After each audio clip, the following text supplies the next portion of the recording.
প্রত্যেকটি দেশের অর্থনীতির একটা বৈশিষ্ট্য আছে।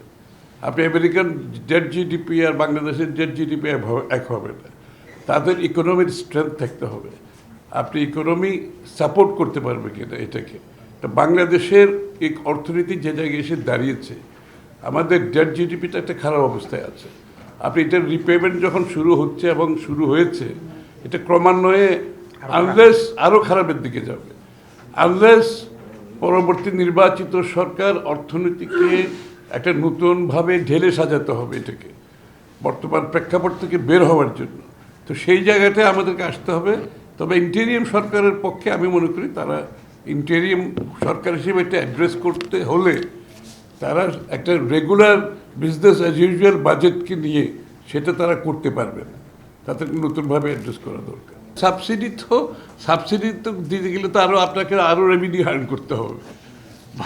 বর্তমান প্রেক্ষাপটে আমার মনে হয় ইন্টেরিয়াম বাজেটের মধ্যে এগুলোর কোনো সুযোগ নেই। আপনি একটা ইলেকটেড গভর্নমেন্ট আসার পরে যেটা গণমুখী জনগণের নির্বাচিত সরকার, তাদের যে ফিডব্যাক থাকে জনগণ থেকে এবং তাদের যে পলিটিক্যাল মোবিলাইজেশনের সুযোগটা থাকে, সেটার জন্য আমাদের কিন্তু অপেক্ষা করতে হবে। এই জন্য আমি বারবার বলছি, এই পুরো জিনিসটা একটা ইন্টেরিয়ামভাবে তাদেরকে অ্যাড্রেস করা উচিত ছিল।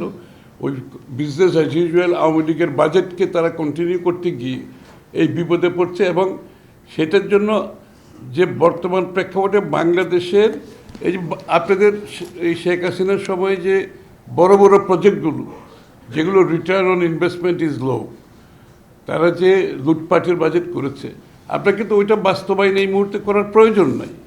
এখানে তো আপনার সুযোগ আছে, আপনাকে আপাতত এটি স্থগিত রেখে যে ইমিডিয়েট বাংলাদেশের মানুষের ক্রাইসিসটা কী সেটা আপনাকে অ্যাড্রেস করতে হবে।